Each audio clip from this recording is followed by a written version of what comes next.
Good morning बेटा। आज मैं डॉक्टर उर्मिला आपको छठी कक्षा की पूरक पुस्तक बाल राम कथा का पाठ 9 राम और सुग्रीव पढ़ाऊंगी। चलिए इस पाठ को शुरू करते हैं। राम और लक्ष्मण का अगला पड़ाव ऋष्यमुख पर्वत था। क्यों? क्योंकि सुग्रीव वहीं रहता था और राक्षस कबंध और शबरी दोनों ने ही सुग्रीव से मिलने की सलाह दी थी और कहा था कि वो सीता की खोज में सहायक होंगे। दोनों राजकुमार शीघ्रता से ऋष्यमुख पर्वत पर पहुंचना चाहते थे। सुग्रीव का मूल निवास स्थान ऋष्यमुख पर्वत नहीं था, वह किष्किंधा का था। ऋष्यमुख पर्वत में वह अपना निर्वासित जीवन जी रहा था क्योंकि उसके भाई बाली ने उसको किष्किंधा से निकाल दिया था। सुग्रीव किष्किंधा के वानर राज के छोटे पुत्र थे। बड़े भाई का नाम बाली था। पिता के न रहने पर ज्येष्ठ पुत्र बाली राजा बना। पहले दोनों भाइयों में बहुत प्रेम था। राजकाज में किसी बात को लेकर मन मुटाव हुआ, फिर झगड़ा हुआ और झगड़ा इतना गंभीर हो गया कि बाली सुग्रीव को मारने पर उतारू हो गया और सुग्रीव अपनी जान बचाकर ऋष्यमुख पर्वत पर आ गया। लेकिन ऋष्यमुख पर्वत पर आकर भी सुग्रीव का डर कम नहीं हुआ। वह चौकस रहता था। विश्वास पात्र वानर सेना के मुख्य जो सैनिक थे वो हमेशा उसकी पहरेदारी करते थे और सुग्रीव स्वयं भी पहरा देता था। इस डर से कहीं बाली के गुप्तचर सैनिक वहां ना आ पहुंचे। कहाँ? ऋष्यमुख पर्वत पर। एक दिन सुग्रीव पहाड़ी पर खड़ा था तो उसने देखा कि दो युवक पहाड़ी की तरफ आ रहे हैं। उसने सोचा कि ये दोनों अवश्य बाली के गुप्तचर होंगे और वह मुझे मारने के लिए आ रहे होंगे। सुग्रीव ने तत्काल अपने साथियों को बुलाया और उन्हें बताया कि हमें ऋष्यमुख पर्वत छोड़ देना चाहिए। यह स्थान अब सुरक्षित नहीं है क्योंकि मुझे लगता है कि बाली के गुप्तचर अब यहाँ आ गए हैं। सुग्रीव घबराया हुआ था, परंतु जो इनके प्रमुख साथी थे हनुमान, वो इस बात से सहमत नहीं थे। उन्होंने कहा कि आप निश्चिंत रहें, मैं जाकर पता लगाता हूँ कि ये दो युवक कौन हैं, क्योंकि बाली की सेना में ऐसे सैनिक नहीं हैं। हनुमान ने पहले ही दोनों को देख लिया था। हनुमान पर सुग्रीव को भरोसा था और उसने बात मान ली। राम और लक्ष्मण पहाड़ी पर चढ़ते चढ़ते थक गए थे, इसलिए वो एक सरोवर के पास रुके और सरोवर के पास रुककर उन्होंने हाथ मुंह धोए और विश्राम करने के लिए बैठे। तभी वहाँ भेष बदलकर हनुमान आ पहुँचे। शिष्टता से प्रणाम किया और पूछा, आप दोनों कौन हैं? वन में क्यों भटक रहे हैं? आपका भेष मुनियों जैसा है, लेकिन चेहरे से राजकुमार लगते हैं। फिर राम ने हनुमान को बताया कि हम दोनों राम लक्ष्मण हैं और हमें राक्षस कबंध और शबरी ने दोनों ने ही सुग्रीव से मित्रता करने के लिए कहा है। क्या आप उन्हें जानते हैं? प्रारंभिक बात में ही हनुमान स्थिति को भांप गए।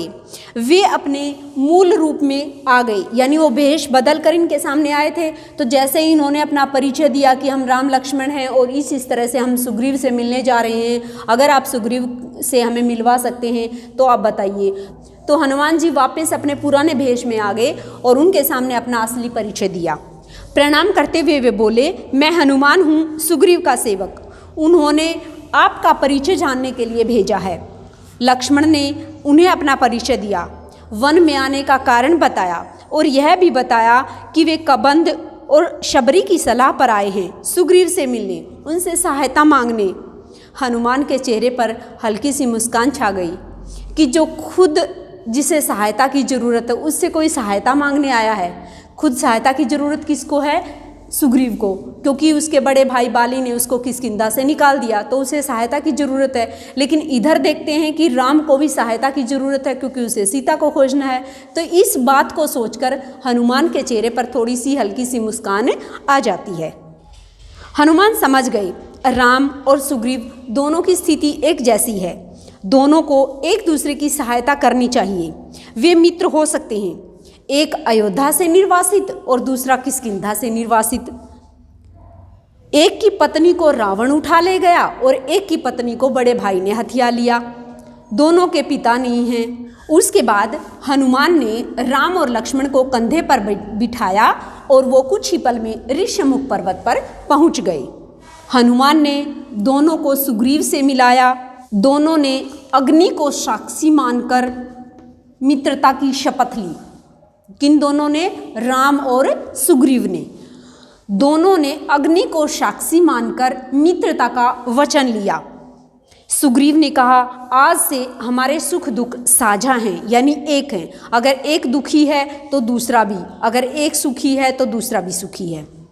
राम ने सुग्रीव को सीता हरण के संबंध में बताया तो सुग्रीव अचानक उठ खड़े हुए। उन्हें कुछ याद आ गया। बोला, वानरों ने मुझे एक स्त्री के हरण की बात बताई थी, वह निश्चित रूप से सीता ही होगी। रावण का रथ इसी पर्वत से होकर गया था।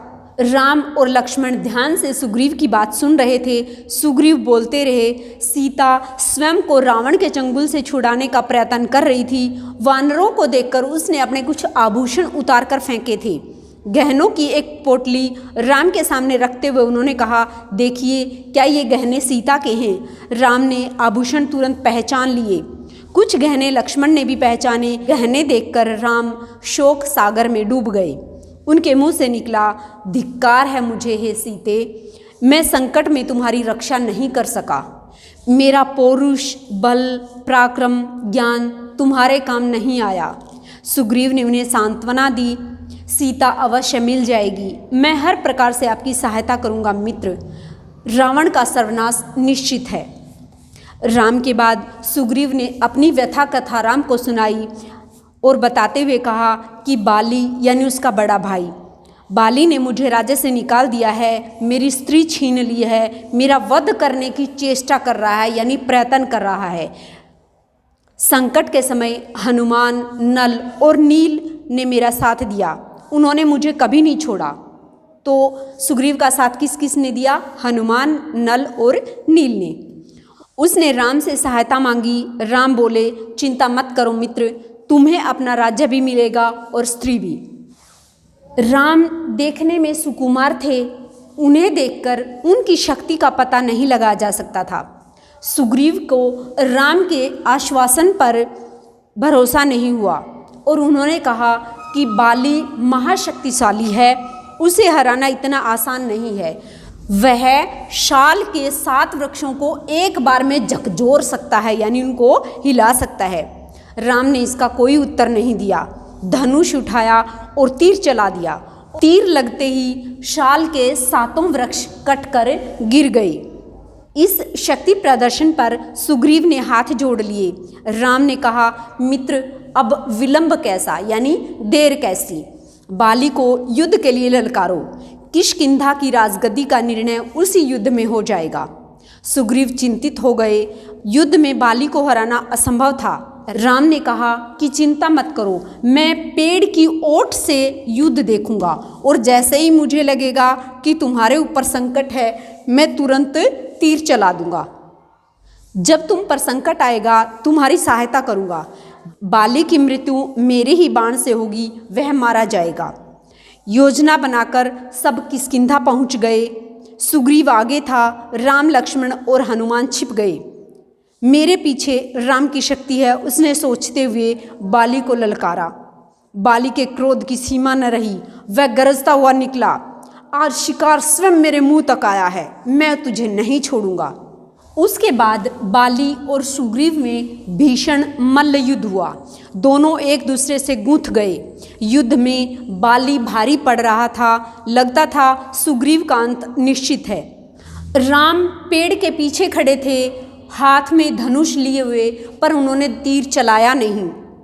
सुग्रीव वहां से किसी तरह जान बचाकर भागा और सीधा ऋष्यमुख पर्वत पर आया।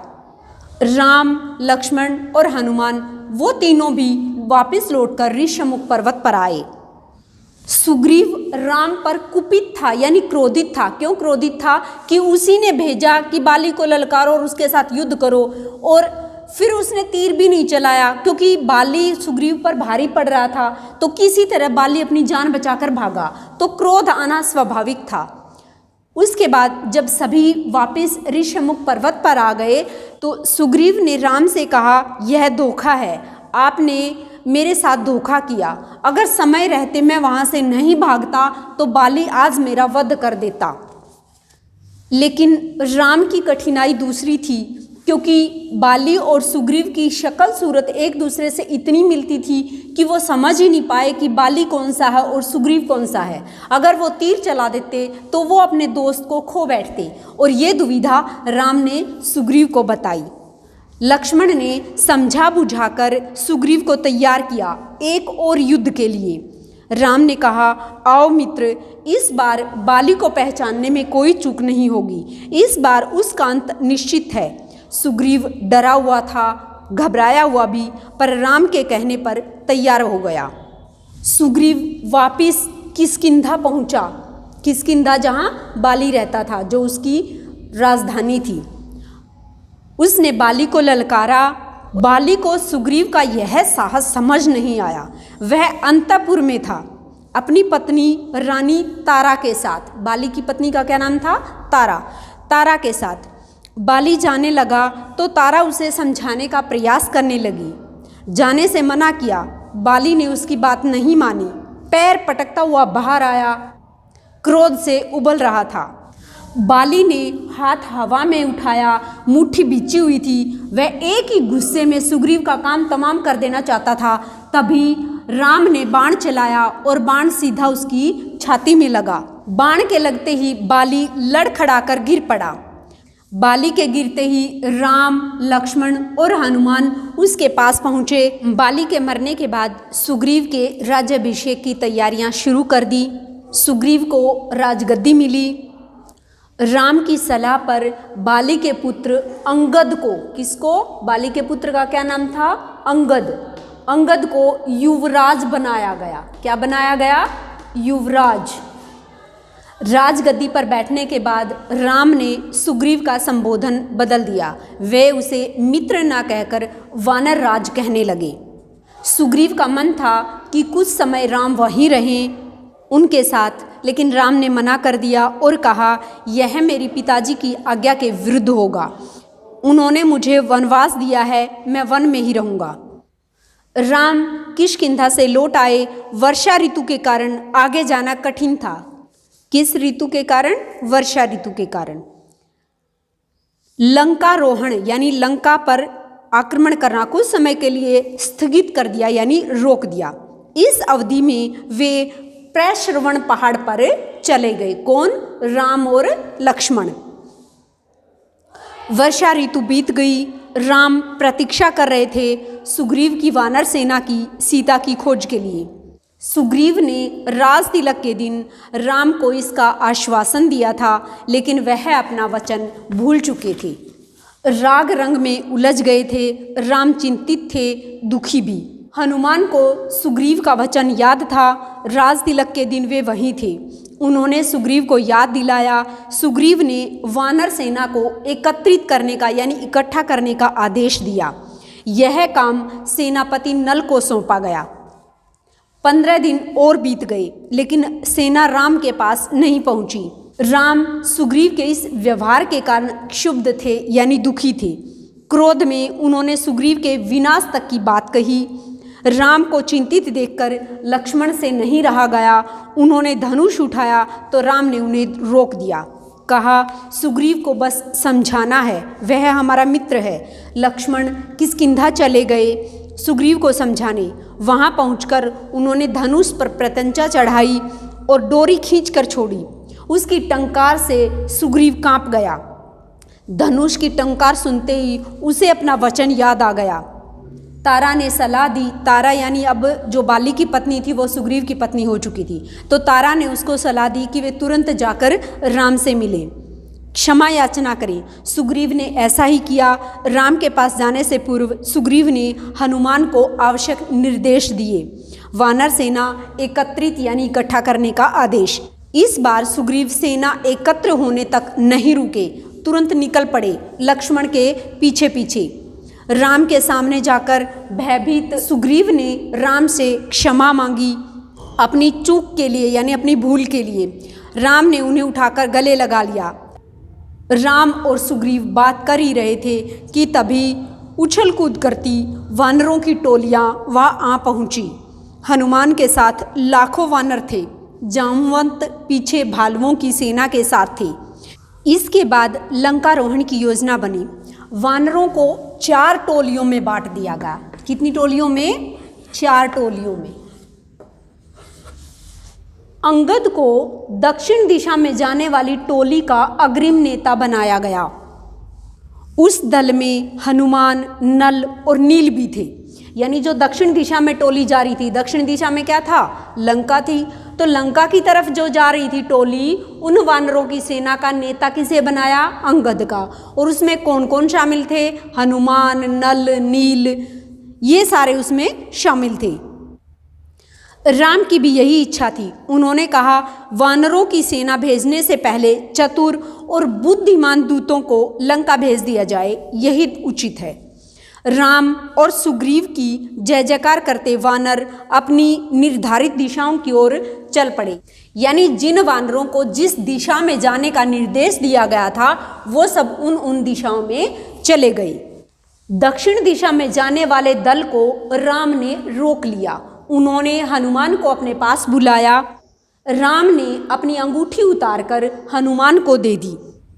अंगूठी के ऊपर राम लिखा हुआ था।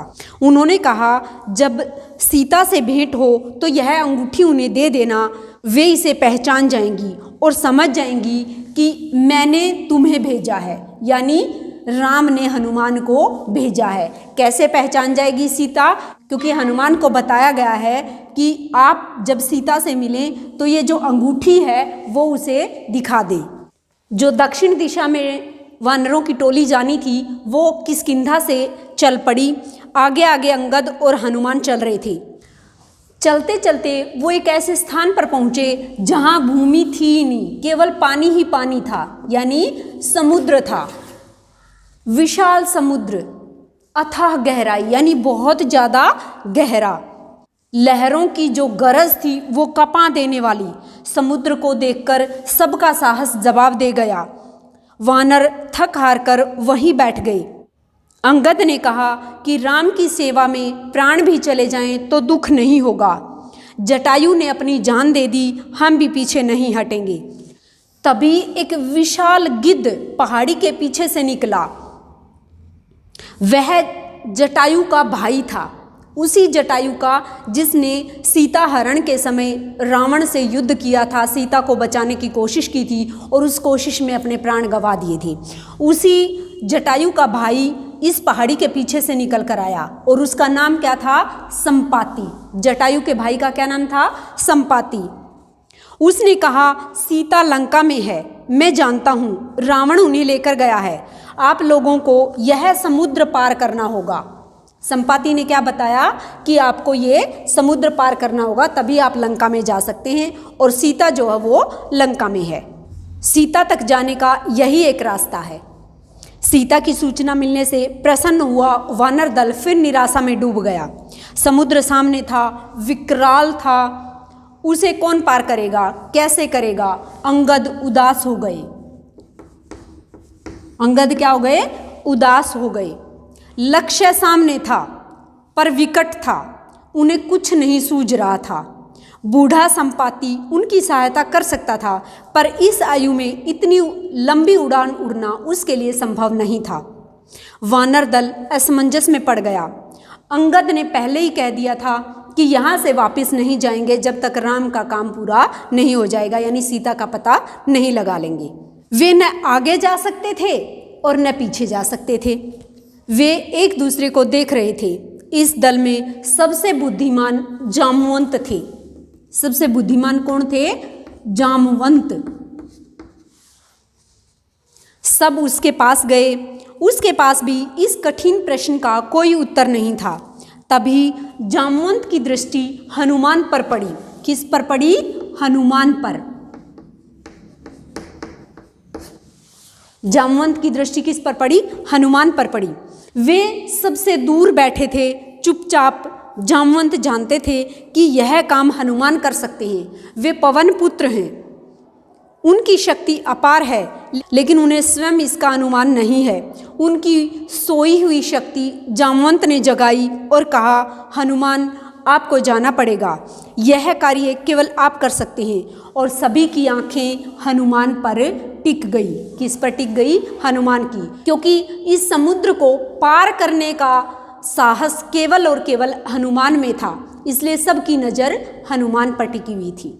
हमने इस पाठ में पढ़ा कि हनुमान को भेजकर सुग्रीव पता लगाते हैं कि ये दो युवक कौन हैं। हनुमान उनके पास जाते हैं, वो राम लक्ष्मण होते हैं और हनुमान उनसे परिचय प्राप्त कर उन्हें सुग्रीव के पास लाकर उनकी मित्रता करवाता है। उसके बाद राम सुग्रीव के भाई बाली का वध करते हैं और सुग्रीव को राजगद्दी देते हैं। उसके बाद सुग्रीव जो हैं वो अपनी वानर सेना को इकट्ठी करके चारों दिशाओं में सीता का पता लगाने के लिए भेजते हैं। दक्षिण दिशा में जो टोली जाती है सीता माता का पता लगाने, उनमें मुख्य रूप से नल, नील, अंगद, हनुमान और जामवंत थे। वो टोली दक्षिण दिशा की तरफ जाती है।